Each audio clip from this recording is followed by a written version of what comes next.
CNE news में आप सभी का स्वागत है और अब लेते हैं खबर विशेष की ये खबर। पूर्व मेयर सुभाष चावला के साथ बातचीत को आप तभी सुने जब आप में हिम्मत हो, नहीं तो चैनल को अभी तुरंत बंद कर दें। नहीं, चंद्रमुखी जी कांग्रेस छोड़ के नहीं गए थे, ये कांग्रेस से निकाल दिए गए थे। मनीष तिवारी जी भी हैं, लक्की जी भी हैं, लेकिन विजयपाल सिंह नहीं है। बहुत खुशकिस्मत मेयर नहीं रही बबला जी।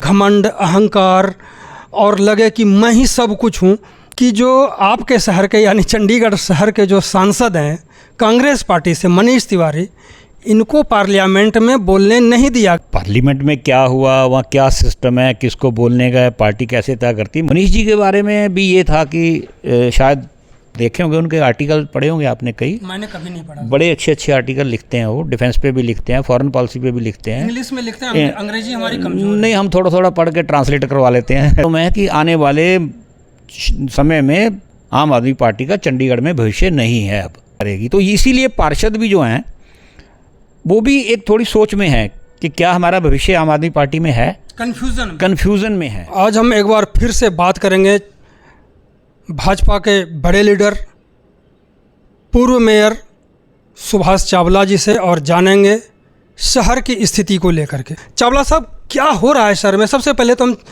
चंद्रमुखी शर्मा के बारे में पूछेंगे कि ये भाजपा में, ये आम आदमी पार्टी में थे, फिर कांग्रेस में आ गए।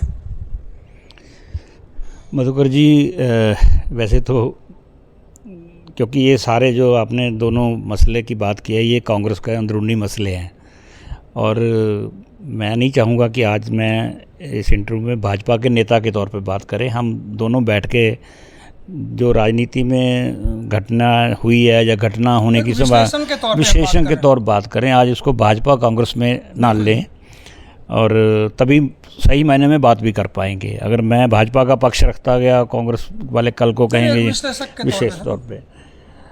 ये कल जब पता लगा कि कुछ फोटोग्राफ्स दिल्ली से आई कि चंद्रमुखी शर्मा जी ने दिल्ली में जाके खड़गे जी के सामने रीज्वाइनिंग होगी उनकी, जो कांग्रेस के राष्ट्रीय अध्यक्ष है, तो थोड़ी सी हैरानी मुझे भी हुई। अक्सर होता है कि जब भी किसी को उसकी द्वारा रीज्वाइनिंग होती है तो या तो पार्टी का अध्यक्ष वहाँ साथ हो, जो होता दिल्ली में बहुत बार चंडीगढ़ के लोगों की रीज्वाइनिंग हुई है, और वहाँ फिर जो इंचार्ज जनरल सेक्रेटरी या जो दूसरे सेक्रेटरी होते हैं वो हों तो एक अच्छा शो बनता है। तो ये जो अलग से अकेले जाके हुए, इससे ज़रूर लोगों को और मुझे भी हैरानी हुई थोड़ी कि ये अकेले वहाँ जाके क्यों वहाँ हुआ, ज्वाइनिंग हुई। और उसका मुझे फिर एक सबूत बाद में शाम को रात को मिल गया कि जब ये बात पहुंची कि उन्होंने जो वहाँ से रीज्वाइनिंग की अपनी फेसबुक और इंस्टाग्राम वगैरह पे डाली थी, उसको रात को उन्होंने डिलीट कर दिया। ये तो हाँ, डिलीट कर दिया। हाँ, तो उससे लगता है कि पार्टी में शायद बाद में उन्होंने सोचा होगा कि वो प्रधान जी का होना बहुत ज़रूरी है, और जो कल चंडीगढ़ हाँ लक्की जी, और कोई ऐसे ना होने के कोई वजह भी समझ नहीं आती कि कोई रिलेशन कई बार गलत हो किसी, तो लगता है कि किसी को अलग से करा लो। तो ये तो एक अच्छे टीम की तरह काम कर रहे थे, चंद्रमुखी जी, लक्की जी, मनीष तिवारी जी, एक अच्छी टीम बन के आ रही थी। तो शायद हाईकमांड ने इसको दोबारा सोचा होगा कि हमसे गलत हो गई, या हो सकता है, जो थोड़ी बहुत मुझे अंदाज़ा ही लगा सकते हैं, हो सकता है लक्की जी ने भी इस पर एतराज़ किया हो कि और करना भी चाहिए था। देखिए, मैं भी अध्यक्ष होता तो मैं भी यही कहता कि ज्वाइनिंग की कोई भी पार्टी में आए, पार्टी को मजबूती मिलती है, किसी अध्यक्ष को एतराज़ नहीं होता उस पर, जो प्रदेश अध्यक्ष है। लेकिन उसकी जो गरिमा है उसको भी रखना ज़रूरी होता है, पार्टी का ही काम होता है। तो हो सकता है जो लक्की जी ने भी थोड़ी बहुत बात की नाराज़गी जाहिर की हो, तो इसीलिए वो रात को डिलीट करना पड़ा चंद्रमुखी जी को। और फिर ये भी पता लग रहा है कि शायद आज या कल 2 दिन में चंडीगढ़ में आके वो दफ्तर में, मुझे एक अपुष्ट खबरें हैं मेरे पास, क्योंकि मैं तो पार्ट नहीं हूँ वहाँ पर। तो ये घटनाक्रम जो घटा है, अब देखते हैं आज ज्वाइनिंग हो जाती है या कल होती है।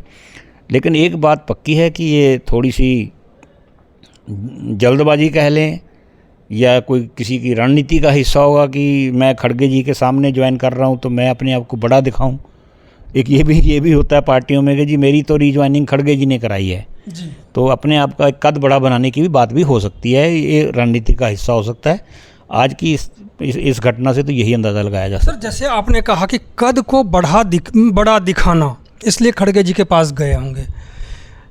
कांग्रेस से जब कांग्रेस को छोड़ के चले गए तो आप भी उस टाइम कांग्रेस में थे, तो तब कांग्रेस पार्टी कितनी कमज़ोर हो गई थी, और फिर जब दोबारा ये कांग्रेस पार्टी को ज्वाइन करेंगे तो फिर कांग्रेस पार्टी कितनी मजबूत हो जाएगी, इस पर भी थोड़ा सा विश्लेषण चाहिए सर। नहीं, चंद्रमुखी जी कांग्रेस छोड़ के नहीं गए थे, ये कांग्रेस से निकाल दिए गए थे उस वक्त। अच्छा। जब ये चुनाव हुआ था कॉरपोरेशन का तो इनके छोटे भाई थे वो जो मेरे ख्याल लक्की जी के खिलाफ ही उस वक्त चुनाव इंडिपेंडेंट कैंडिडेट लड़ गए थे। लक्की जी हार गए थे कुछ थोड़ी कम वोटों से और इनको काफ़ी 1100-1200 वोट 6 साल के लिए निलंबित किए गए थे। ये नहीं गए थे, प्रदीप छाबड़ा जी ने छोड़ी थी।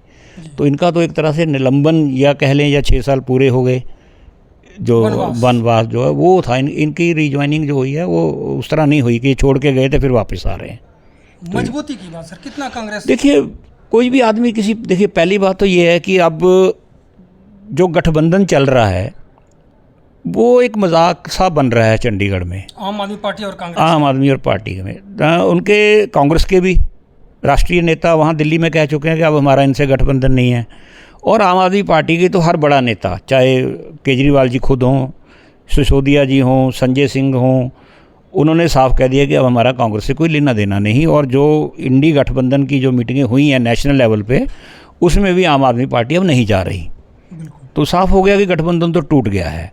लेकिन चंडीगढ़ में शायद दोनों पार्टियों के इंटरेस्ट में इस बात की है कि हम इकट्ठे रहेंगे तो मेयर जो आने वाला चुनाव है, जो इस बार उसमें बदलाव हो गया एक और, कि इस बार सीक्रेट वोट से नहीं, वो हाथ खड़े होके ही मेयर का चुनाव होगा।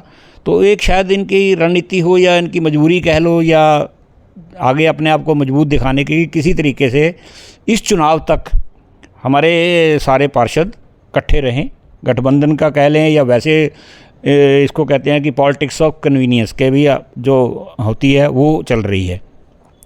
अब मजबूती का इसमें कोई फ़र्क पड़ने वाला नहीं, क्योंकि पिछले दिनों आपने देखा होगा जब से मनीष तिवारी जी यहाँ से इलेक्ट हुए हैं, चंद्रमुखी जी हों या आम आदमी पार्टी के पार्षद भी हों, वो ऑलमोस्ट सारे कांग्रेस के फंक्शनों में जा रहे हैं।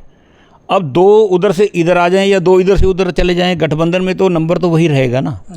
तो इसलिए कांग्रेस को तो बेनिफिट ही है अगर चंद्रमुखी आते हैं, जो पहले कई बार आम आदमी पार्टी के नाम पे बयान जारी करते थे या उनको करना पड़ता था, अब सीधा कांग्रेस में कर लेंगे। ये तो इतना तो फ़ायदा हुआ। लेकिन ये कहें कि गठबंधन को या कांग्रेस को, गठबंधन को बहुत नुकसान हो गया या कांग्रेस को बहुत ज़्यादा फ़ायदा हो गया, वो स्थितियाँ नहीं हैं ही। तो दो घर हैं ना, एक ही घर में रह रहे हैं। एक अगर इस कमरे में रह रहा है तो दूसरे कमरे में रह रहा है, इकट्ठे हो जाएंगे कमरे में, तो घर में तो एक ही है ना। तो वो स्थितियां तो हैं चंडीगढ़ में, इसलिए बहुत ज़्यादा ना किसी को नुकसान वाली बात मुझे लगता है, ना बहुत फ़ायदे वाली बात। लेकिन सर इससे एक मैसेज तो जाएगा कि आम आदमी पार्टी से जब एक आदमी कांग्रेस में शामिल हो रहे हैं तो एक तरह से आम आदमी पार्टी को नीचा दिखाने की कोशिश है। और वहीं दूसरी एक चर्चा है कि आम आदमी पार्टी से कुछ पार्षद भी ऐसे हैं जो ये कांग्रेस पार्टी की तरफ देख रहे हैं, तो एक रास्ता नहीं खोल दिया कि अभी आप भी आ जाओ। देखिए मैं समझता हूँ कि अब शायद कागज़ों में ही गठबंधन है एक तरह के। मैं फिर वही बात रिपीट कर दूँ, पिछले दिनों मैंने 3 फंक्शन देखे हैं मनीष तिवारी जी के चंडीगढ़ में, जो उन्होंने अलग अलग सेक्टरों में जाके किए हैं। एक उन्होंने 35 सेक्टर में किया है, वहाँ भी आम आदमी की पार्षद प्रेमलता जी हैं। एक उन्होंने 23 सेक्टर में किया है, उसमें भी पार्षद आम आदमी पार्टी के थे, बादल जी हैं। एक शायद उन्होंने जसविंदर कौर जी के वार्ड में किया है, जो शायद मुझे है। तीनों में मनीष तिवारी जी भी हैं, लक्की जी भी हैं, लेकिन विजयपाल सिंह नहीं है, जो आम आदमी पार्टी के आम आदमी अध्यक्ष हैं। तो इसका क्या मतलब हुआ कि पार्षद जो हैं वो अब अपने प्रधान की जगह कांग्रेस के प्रधान के साथ बैठ रहे हैं। जी बिल्कुल। तो इसका क्या मतलब निकालेंगे आप कि वो ऑलमोस्ट कांग्रेस का दामन थाम चुके हैं। एक और मतलब सर निकाल सकते हैं कि कल जैसे कोरम पूरा नहीं हुआ तो आम आदमी पार्टी के जितने भी पार्षद थे वो चले गए थे, एक प्रेमलता को छोड़ करके। ये भी कोई मैसेज है क्या? नहीं, ये मैसेज नहीं है। मैं समझता हूँ कि ये पहली बार नहीं हुआ, मैं आपको बता दूँ। बहुत सी मीटिंगों में कई बार quorum पूरा होता है, कई बार काउंसलरों को जानकारी ही नहीं होती, या कई बार एक काउंसलर सोचता है कि मेरे वार्ड के एजेंडे तो डिस्कस हो गए, मैं अब क्या लेना है, तो धीरे धीरे सारे निकल गए। जो कल मैंने आप ही के वीडियो देखी जो चैनल से आपकी आई, और पता भी अभी बैठे कर रहे थे क्या हुआ कल, तो इसमें मैं समझता हूँ कि थोड़ी सी काउंसलर ने अपनी जिम्मेवारी नहीं निभाई ढंग से। देखिए, ज़रूरी नहीं होता कि जो एजेंडा आपके वार्ड का है, जो आप जो चाहते हैं उसी पे आप बैठें। आप पार्षद ज़रूर एक वार्ड के हैं, लेकिन जिम्मेवारी आपको पूरे चंडीगढ़ की है, वो किसी पार्टी का भी हो। कई बार ऐसा हुआ है कि मीटिंगें तो रात 11-11, 10-10 बजे तक भी चली और सारे पार्षद बैठे रहे। तो ये तो जिम्मेवारी पार्षदों की बनती थी कि जब तक एजेंडे में राष्ट्रीय गान ना हो जाए, कोशिश उनको करनी चाहिए कि हाउस में बैठें। कल को ये ज़रूरी थोड़ी है कि एक जो आज काउंसलर इस वार्ड का है, कल को उसने किसी दूसरे वार्ड में नहीं जाना। तो फिर जब हम सारे कहते हैं कि काउंसलर कॉरपोरेशन का है, पूरे चंडीगढ़ का, मेयर पूरे चंडीगढ़ का है, तो सबको ये ध्यान रखना चाहिए। इसमें किसी एक की मैं गलती भी बहुत नहीं कहता, इसको आप कहते हैं पंजाबी में अनगहली। अनगहली के जो काम जानबूझ के ना किया जाए और गलती हो जाए तो उसको अनगहली बोलते हैं। तो ये अनगहली है, ध्यान रखना चाहिए। और बड़ा क्रूशियल टाइम है अब क्रूशियल टाइम ये है कि आपने 4-6 महीने के बाद एक आपका इलेक्शन ईयर शुरू हो जाएगा, जो 1 साल आखिर वाला होता है। इसमें 4 साल जब जो की हुई कारगुजारी है काउंसलरों की या कॉरपोरेशन की ऑन होल, उसमें लोग एनालिसिस करना शुरू कर देते हैं। तो 5वां साल तो अब इलेक्शन ईयर मान के चलो। तो मेरी पार्षदों से एक रिक्वेस्ट ही है कि गंभीरता से लें, ये ज़रूरी नहीं है। अच्छा, दूसरी बात यह है कि मुझे कई दिनों से, मैं 1-2 मीटिंगों में भी आया, भी सुनने में भी आता है, कुछ आपस में कोऑर्डिनेशन की भी कमी है। ये जो मुझे लगता है कि ये थोड़ा थोड़ा इसको दूर करना चाहिए कोऑर्डिनेशन में। अब तो चलो 1 साल तो मजबूरी मैं कह सकता हूँ, और शायद मैं ये भी मानता हूँ कि काउंसलर थोड़ा फेड अप हो रहे हैं। वो इस बात से भी परेशान है कि पैसा तो है नहीं कॉरपोरेशन के पास, आर्थिक स्थितियाँ सारी एक पूरे 2 साल से ख़राब चली आ रही हैं। तो जब आदमी को लगता है कि कुछ वहाँ होना नहीं, पैसा है नहीं, करते जाएं बोलते जाएं, तो शायद उनके दिमाग में थोड़ी मायूसी भी है। ये है सर, एक मायूसी है मेयर के साथ जो एक कोऑर्डिनेशन होना चाहिए पार्षदों का, चाहे वो भाजपा से ही हो या फिर कांग्रेस के भी हों और आम आदमी पार्टी। हमें लगता है कि मेयर पर जिस तरह से एक भरोसा होता है पार्षदों का, वो उस भरोसे में कहीं ना कहीं कमी है पार्षदों और मेयर के बीच में। नहीं, ऐसा नहीं कहा जा सकता कि भरोसा नहीं है। देखिए, सब कुछ कमियां होने के बाद, पैसे की कमियां होने के बाद, कोई आज तक ऐसा एजेंडा तो नहीं आया कि जिस पे काउंसिलों ने मेयर का एजेंडा फेल कर दिया हो। अगर कोई डेफर भी किया तो वो सारा सहमति के साथ किया है। अब भरोसा तो मैं फिर कह रहा हूँ कि काउंसलरों में थोड़ी मायूसी है इस साल के लिए कि पैसा नहीं आया। और मैं तो ये समझता हूँ कि शायद बहुत खुशकिस्मत मेयर नहीं रही बबला जी, जिनके टाइम में क्राइसिस ही क्राइसिस चले आ रहे हैं। पैसा ना हो, अचीवमेंट आप क्या दिखाएंगे लोगों को?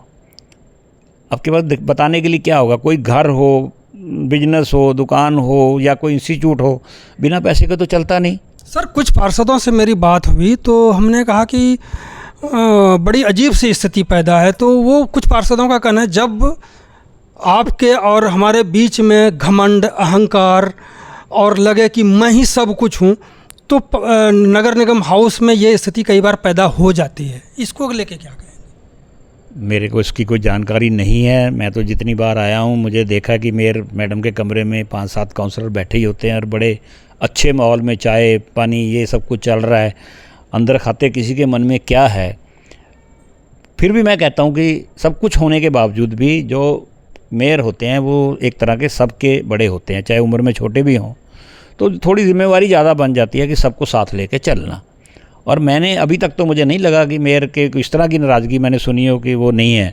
कई बार एजेंडों पे थोड़े बहुत डिफरेंसेस मैंने देखे हैं, और कई बार मजबूरियाँ होती हैं, पार्षदों की सोच और होती है, और जब मेयर किसी कुर्सी पे बैठ जाता है तो उसकी एडमिनिस्ट्रेटिव सोच कुछ और होती है। जैसे पिछले दिनों में ट्यूबवेल ऑपरेटरों के मामले में चला, जब कुछ एम्प्लॉइज़ फायर वाले निकाल दिए थे।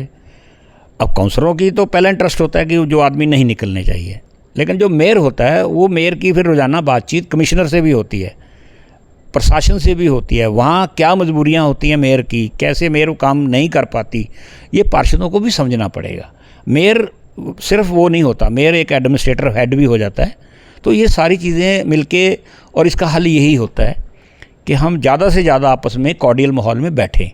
अगर मेयर के सामने कुछ नज़र आता है कि भाई ये काम काउंसलर चाहते हैं और काम नहीं हो रहा, इसमें कोई सरकारी अड़चन है, तो आपस में कॉन्फिडेंस में लेना चाहिए, एक दूसरे को बता देना चाहिए। ये चीज़ें थोड़ी थोड़ी हैं और ये बड़ी बात नहीं है। मैं समझता हूँ कि हर मेयर ने ये फेस किए हैं, मैंने भी किए हैं। कौन परिवार में आपके 4 बेटे हैं और आप उनको नहीं खुश रख सकते? नहीं, मैं तो आपके कार्यकाल से ही हूँ सर। मैंने तो आपको देखा कि आपके कमरे में, यानी मेयर वाले कमरे में हमेशा लोगों की भीड़ होती थी, पत्रकारों की भीड़ होती थी। मैं तो देख रहा हूँ कि मुझे तो एक बार भी मेयर के कमरे में जाने की इच्छा नहीं हुई। तो मेरी इच्छा का मतलब ये समझता हूँ कि कई और लोगों की ऐसी इच्छा है जैसी मेरी इच्छा है, तो कहीं ना कहीं अंतर तो है। नहीं, पता क्या है, जैसे जैसे कोई संस्था पुरानी होती जाती है, जैसे जैसे मेयर आते जाते हैं, बदलते जाते हैं, तो थोड़ा थोड़ा बदलाव हो जाता है। ये मान के चलिए, जब हम आए थे अपना अपना स्टाइल होता है। मेरा मन होता था कि सारा दिन बैठें पत्रकारों से बात करें। उससे एक फ़ायदा होता था कि पत्रकारों से मुझे फीडबैक बहुत मिलता था कि कॉरपोरेशन की इमेज क्या है, पत्रकार क्या चाहते हैं, क्या होते हैं। तो एक तरीका होता है, और दूसरी एक मेल और फीमेल मेयर में फ़र्क भी होता है।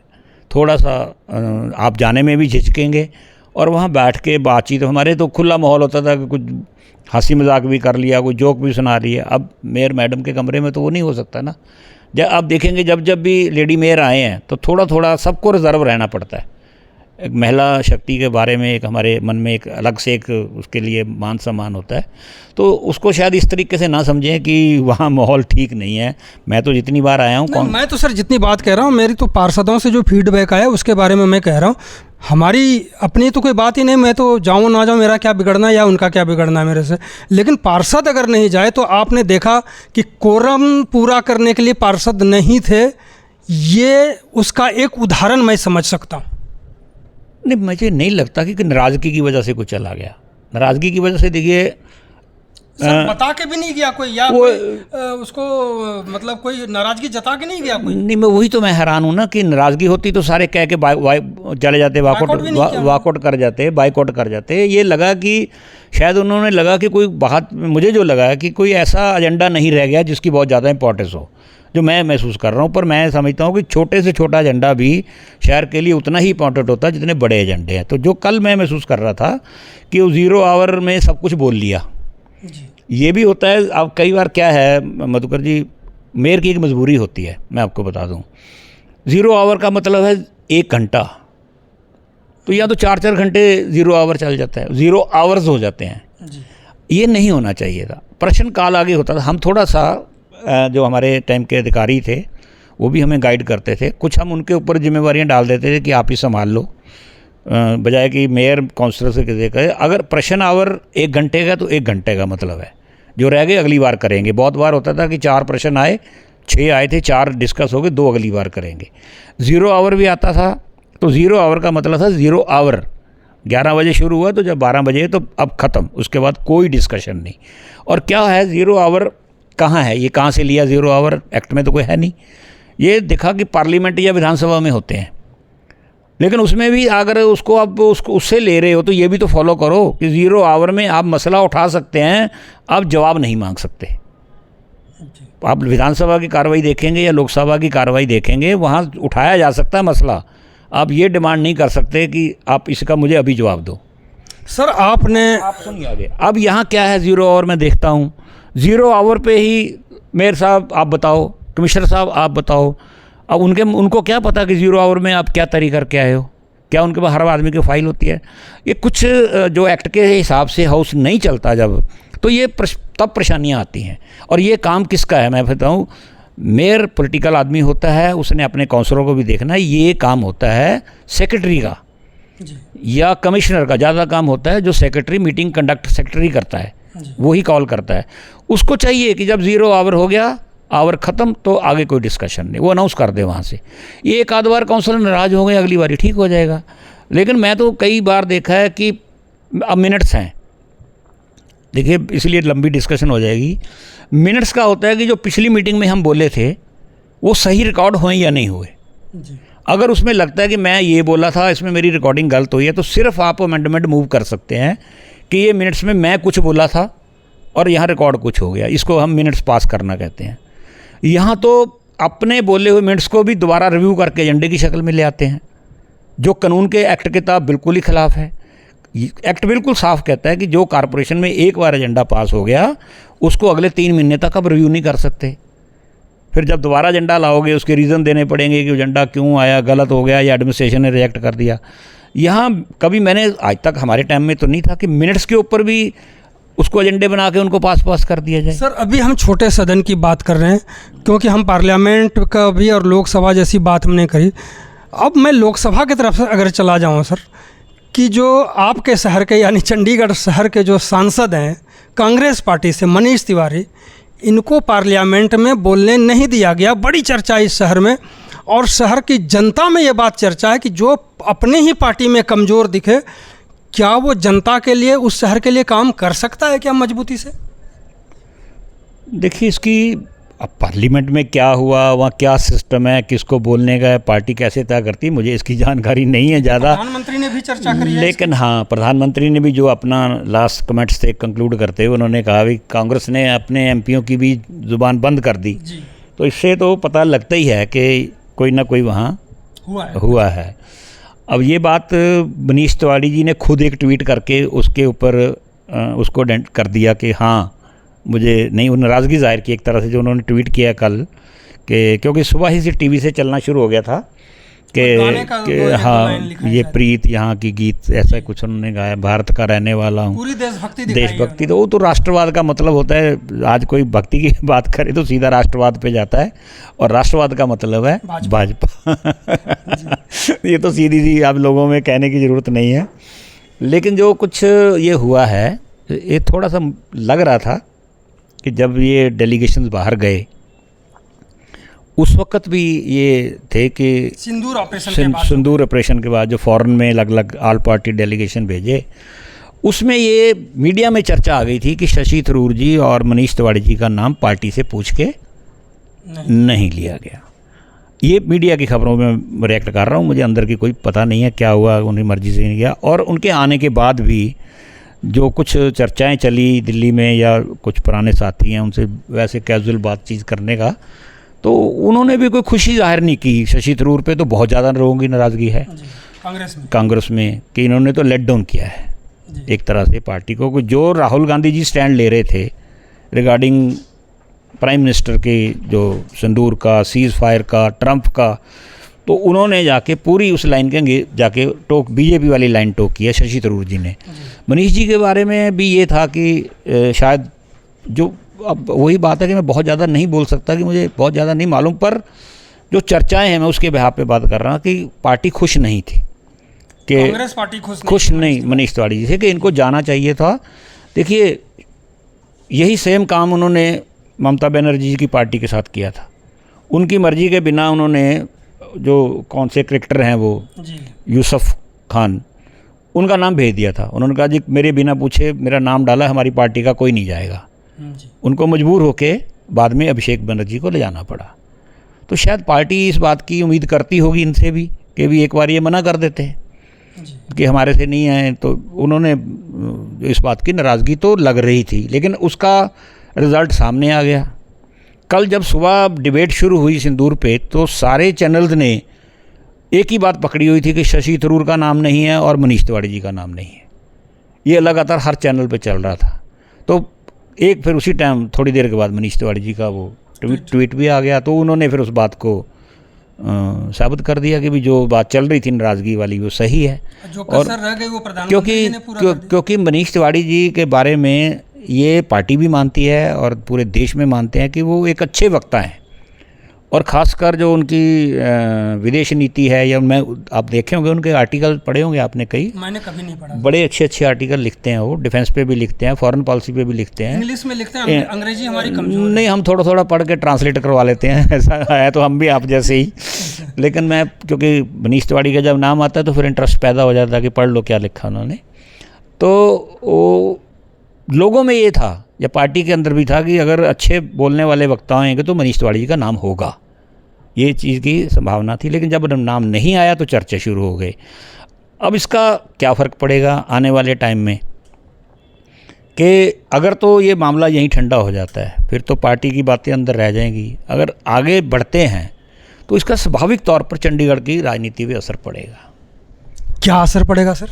देखिए, यहाँ पहली कमज़ोरी तो पहले ही थी, इनके लिए मुश्किल थी कि सेंटर में सरकार किसी और की हो और उनकी हो। अगर इनके वहाँ रिलेशन ठीक है तो इसका फ़ायदा भी ले सकते हैं। अब ये जो दिख नहीं रहा, जो जैसे चंडीगढ़ के काम है, थोड़ी बहुत लोग चर्चा भी करते हैं कि क्या सवाल ही सवाल रह जाएंगे, ये पार्टी कार्यकर्ता भी इस बात से कि जी खुश नहीं होते। तो अब देखना पड़ेगा इनको आगे ये अपना स्टैंड क्या लेते हैं टुवर्ड्स बीजेपी।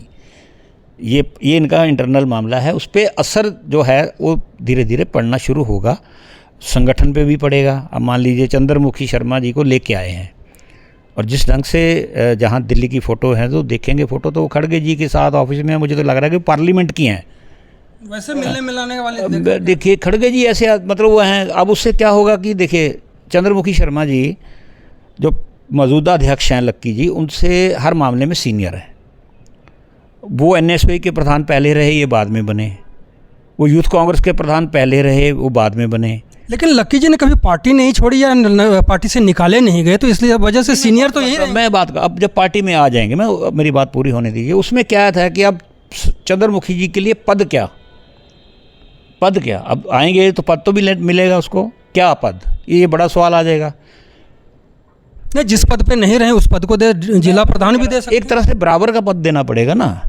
वो क्यों सर, कोई उसमें एक्ट में है सर? नहीं, एक्ट में नहीं होता। अब मैं वही अपनी बात कर दूं। अब मैं भाजपा में गया तो आज वहाँ मेरे लिए कोई पद नहीं है जो मैं स्वीकार कर लूँ। कैसे, मैं पार्टी प्रेसिडेंट रह लिया, मैं वहाँ जाके उपाध्यक्ष नहीं बनूंगा। मैं सारी पोस्टें बड़ी ले ली, मेयर रह लिया, मैं जाके वहाँ जनरल सेक्रेटरी नहीं बनूंगा। ये सारी समस्याएं बड़े जो आदमी एक पद पे रह लेता है उसके लिए फिर जूनियर पद पे काम करना मुश्किल हो जाता है। फिर तो पार्टी में शामिल भी नहीं होना चाहिए क्योंकि लक्की जी जूनियर है। डेफिनेट नहीं, वो बात ये नहीं, मैं जो आपकी है जो आने वाले दिनों में थोड़ी बहुत चेंजेस होंगी, जिसका आपने कहा प्रभाव क्या पड़ेगा। अब जब चंद्रमुखी जी आएंगे, अगर उनको पोस्ट बराबर की देंगे और उनकी भी इच्छा एक है, आज से नहीं, मेरे टाइम में भी, छावड़ा जी के टाइम में भी, कि एक इच्छा तो उनकी बेचारों की जो पूरी होनी चाहिए तो नहीं हुई कि वो मेयर नहीं बन पाए। हालात ऐसे थे, ग्रुपिज़म ऐसी थी, उनकी वजह से उनको नहीं मौका मिला। ये नहीं है कि वो हमसे किसी तरह कम थे, मौका मिलना चाहिए था। एक उनकी इच्छा प्रधान बनने की भी रही है हमेशा। तो अब वो इच्छा तो उनकी कहीं ना कहीं किसी कोने में होगी ना। अब नहीं बनते ये तो उनकी अपनी बात है। लेकिन एक बात है कि अगर पद भी देंगे तो बराबर का देंगे, तो जब बराबर का पद होता है तो फिर या तो मिल के चलें, जो इसकी संभावना बहुत कम होती है। मैं फिर कह रहा हूँ, जब दो बराबर के एक ही पद वाले काम रहते हो तो थोड़ा बहुत टकराव रहता है, ईगो कह लें। कभी ऐसा होता है कि बराबर के पद के साथ चले लोग? होते हैं, बड़ी बार हुआ है, चंडीगढ़ में बहुत बार हुआ है। जो बराबर के जो एसीसी मेंबर हैं या उसके बाद कैंपेन कमेटीज़ हैं या प्रदेश इलेक्शन कमेटीज़ हैं, ऐसे मेंबर, फिर आगे आ जाएगा कि कारपोरेशन में टिकटों का बंटवारा होना है। कभी शायद आज से अगर बात करेंगे तो लगता था कि लक्की जी अपनी मनमर्जी की टिकटें बांटेंगे। अगर इसी तरह चंद्रमुखी जी या और 2-4 आदमी ज्वाइन कर जाएंगे तो फिर ये चीज़ भी आएगी कि किसको बांटनी है, कैसे मिल के बांटनी पड़ेगी। तो प्रभाव तो हर चीज़ का थोड़ा बहुत पड़ता है, ये पर पड़ेगा भी। अब मैं बहुत ज़्यादा इसलिए नहीं कह रहा क्योंकि अब हम बात कर रहे थे पार्लियामेंट की, वो अब डिपेंड करेगा इस कॉरपोरेशन के इसके सेशन के बाद मनीष तिवारी जी की पोजीशन पार्टी में क्या बहाल होती है, क्या इनका वहाँ ठीक हो जाता है। ये जो कड़वाहट थोड़ी बहुत है, अगर हो जाए तो अच्छा है, फिर तो समूच चलेगी पार्टी। नहीं होगी तो फिर यहाँ तो गड़बड़ होगी चंडीगढ़ में। अगर चंद्रमुखी शर्मा, मनीष तिवारी की जो अभी स्थिति है, इस हिसाब से अगर कांग्रेस की मजबूत को अगर हम माने, कांग्रेस में मजबूती आएगी, फिर भाजपा की क्या स्थिति रहेगी, इस पर भी थोड़ा सा देखिए। भाजपा जहाँ है इंटैक्ट है। अब चर्चे चलते रहे हैं 2-3 दिन में, आकर इनके ज्वाइनिंग के बाद ही चंद्रमुखी जी के क्या 2 बातें अखबार वालों ने लिखी। एक तो लिखा कि अगले अध्यक्ष भी बन सकते हैं, एक ये लिखना शुरू कर दिया कि कुछ पार्षद जो हैं वो कांग्रेस को ज्वाइन करेंगे। 2-3 का नाम आ रहा है। तो स्वाभाविक तौर पर है कि अगर आज कल चंद्रमुखी जी आए हैं और कल वो पार्षद ज्वाइन करते हैं तो क्रेडिट किसको जाएगा? बस यही राजनीति होती है। अगर दिल्ली से चंद्रमुखी जी की एक अकेली वहाँ ज्वाइनिंग हुई है तो ये भी एक सिग्नल है कि उनका कद बड़ा है, उनको दिल्ली में ज्वाइन कराया गया है। ये सब राजनीति में इशारे ही होते हैं ना, किसका कद बढ़ाना है, किसका छोटा करना है, तो ये चीज़ों का असर तो आएगा। अब जहाँ तक भाजपा की बात है, देखिए ये टोटल मिला के गठबंधन के मेजॉरिटी में है, 3 इधर आ जाएं या 3 उधर से इधर आ जाएं तो गठबंधन को मजबूती कहाँ मिली? वो तो नंबर उतना ही रहेगा। अगर आम आदमी पार्टी से छोड़ के कांग्रेस में चले गए तो या उधर से 3 इधर आ गए तो क्या फ़र्क पड़ेगा? वो तो उतना ही है ना। फ़र्क तो तब पड़ता अगर भाजपा के 3 इधर आते जी। वो संभावना अभी तक तो नहीं है। भाजपा से जहाँ तक मुझे जानकारी है, कोई भी पार्षद अगले कई साल तक वहाँ से टूटने वाली स्थिति में नहीं है। रादर ये हो सकता है कि भाजपा में कुछ चले जाएं लोग, क्योंकि एक चीज़ मान के चलिए, बड़े नेता का भी एक चीज़ मान लीजिए, शायद भाजपा आम आदमी पार्टी वाले इस बात की नाराज़गी महसूस करेंगे। मैं एज एनालिसिस कर रहे हैं, आज कोई भाजपा और कांग्रेस की बात नहीं कर रहा। ये सबको मालूम है कि आने वाले समय में आम आदमी पार्टी का चंडीगढ़ में भविष्य नहीं है। अब ना तो उनकी कोई संगठनात्मक तौर पर एक्टिविटी नज़र आती है, जो एक विपक्ष का काम होता है। ये सीमित से रह गए हैं कि 4 आदमी गए, एडवाइज़र से मिला है, चीफ सेक्रेटरी से मिला, एक मेमोरेंडम दे ले, फ़ोटो दे दी। कोई और ज़मीन पे आपने कोई एक्टिविटी देख रहे हैं इनकी? प्रधान का भी नाम जब हम याद करते हैं कौन है आम आदमी पार्टी में, तो बहुत दबाव देना पड़ता है दिमाग। हाँ, वो नहीं जगह बना पाए अभी। विजयपाल जी जाति तौर पर अच्छे आदमी हैं, चंडीगढ़ में अधिकारी रहे हैं, सब कुछ जानते हैं, चंडीगढ़ के ही हैं। लेकिन जो देखिए हर आदमी का काम करने का तरीका, राजनीतिक में अभी तक उन्होंने अपनी कोई एक्स्ट्रा छाप नहीं बनाई। तो लोगों में भी लगता है कि आने वाले जो समय में है चंडीगढ़ की राजनीति में 2 ही पार्टियां हैं जो ट्रेडिशनल पार्टियां जिनको माना जाता था, तो वो आने वाले समय में कांग्रेस और भाजपा ही करेगी। तो इसीलिए पार्षद भी जो हैं वो भी एक थोड़ी सोच में है कि क्या हमारा भविष्य आम आदमी पार्टी में है, कन्फ्यूज़न में है। अब हाउस में भी उनकी रिफ्लेक्शन देख लें, जैसे प्रेमलता जी, अब पिछले दिनों में कुछ चर्चे और चले, प्रेमलता जी ने कुछ नाराज़गी जाहिर की कि जी मुझे किसने हरवाया। कांग्रेस ने भी कमेटी बनाई थी लक्की जी ने कि हम काली भेड़ों को ढूंढेंगे। आम आदमी पार्टी के भी आया कि देखेंगे किसने किया। प्रेमलता तो सीधा ही कह रही है कि मेरे आदमियों ने हराया।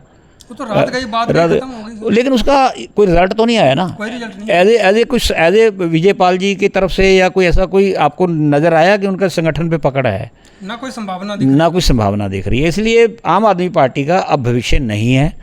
तो ये मुझे लगता है कि नवंबर दिसंबर में जाके ये सारा कुछ अदला बदली होगी, और इसलिए तो करनी पड़ेगी, मजबूरी है पार्षदों को भी कि अब हाथ खड़े होकर चुनाव करना है। ये अब सीक्रेट वोटिंग तो होगी नहीं अंदर के, फिर अंदर खाते कोई हम डील कर लें।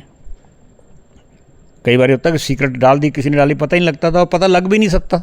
अब हाथ देख के अब हाथ नहीं, हाथ देख के करना पड़ेगा। क्योंकि अगर उन्होंने कोई, देखिए अगर मान लीजिए एक पार्टी की डायरेक्शन आ जाती है और उसके अगेंस्ट हाथ खड़ा कर देगा, तो ये तो मान लो कि पहले दिन उसकी टिकट तो कट गई।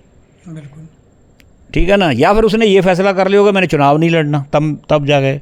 तो ज्वाइनिंग तो करनी ही पड़ेगी, चाहे इधर करें या उधर करें, या ये गठबंधन इकट्ठा रह ले।